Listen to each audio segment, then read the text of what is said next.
Hi everyone, welcome to my channel. Today I'm going to show how to use indentation technique to draw stunning images like the ones which you see here, a horse and a cat behind, and also the hair of an agora, where you can draw very easily and effectively, which looks more realistic using these tools called indentation tools or embossing tools, where you can also people use for nail arts. So these indentation tools will have two pointed ends with different graded heads, which you can use them for drawing fur, especially with animals. So today I'm going to use a reference of the cat face, which I already um, did with the normal shading and eraser for the hair that I draw here and fur. So I already have the outline for this image.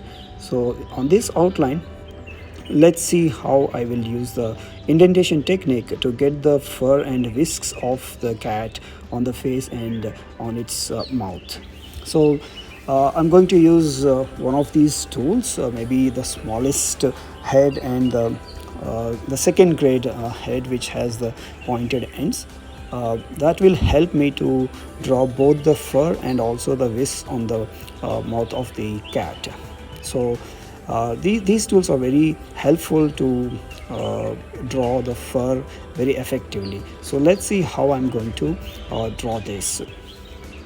One important thing that you need to consider is the amount of pressure that you need to apply is dependent on the type of paper that you're using, the thickness of the paper as well, and also the type of image where you have to see whether it's fur or hair or whisks like this you're going to draw. So you can see that the whisks, I'm finishing it first with the bigger the point head, and continued with the other whisk, and then I turned to the fur, where I'm using the smallest end here to draw the hair near the eyes, and finishing up with the fur towards the outwards. So the best method is to draw outwards first and finish the fur on the other side of the face. So this method is a very easy method where you can enjoy drawing and have fun with different animals and different types of fur, or even with people's faces, where you can draw on portraits with different types of hairs on the people.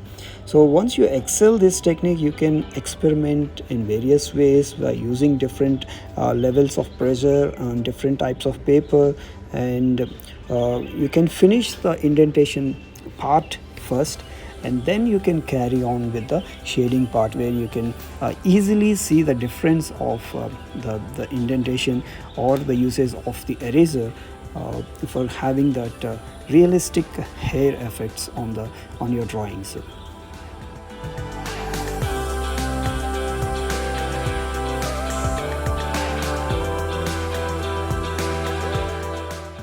We're almost there, finishing the indents on the face.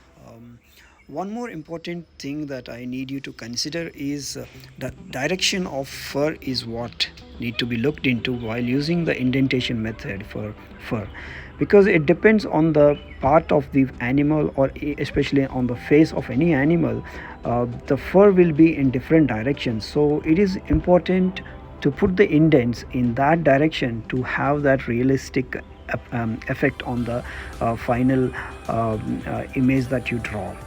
So here you can see that I'm using different directions for the smallest indents, and especially in this image for the cat, the fur on the face will be shorter compared to the fur on the body. So I'm using very tiny indents to get that smaller effects, and you can see the directions that I'm using here is what need to be considered for the realistic effect.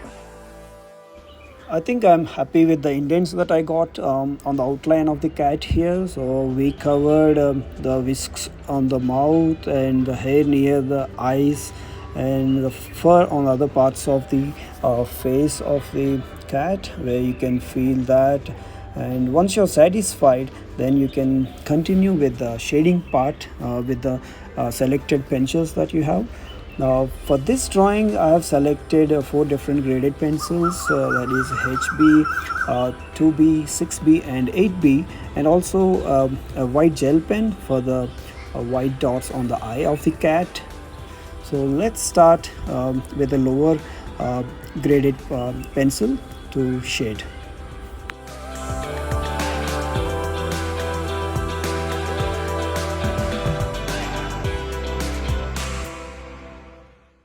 While shading, keep your pencil floated so that you do not apply pressure on the paper, and this will avoid any fillets of the indents that you already have on the image.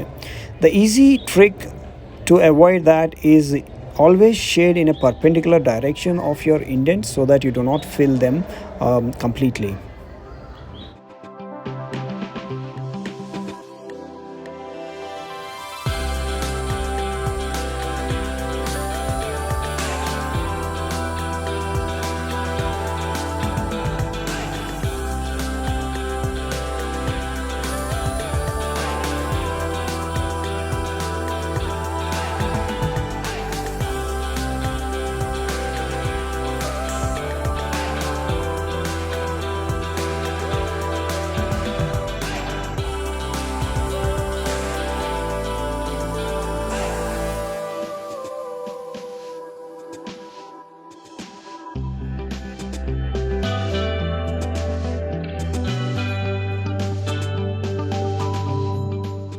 Once the shading is done, you can always use an eraser or a kneadable eraser, which I am using here, to pull out some highlights on the lower part of the drawing for the important whisks and also near the eye, which will bring out the natural look of the hair on the drawing that you have.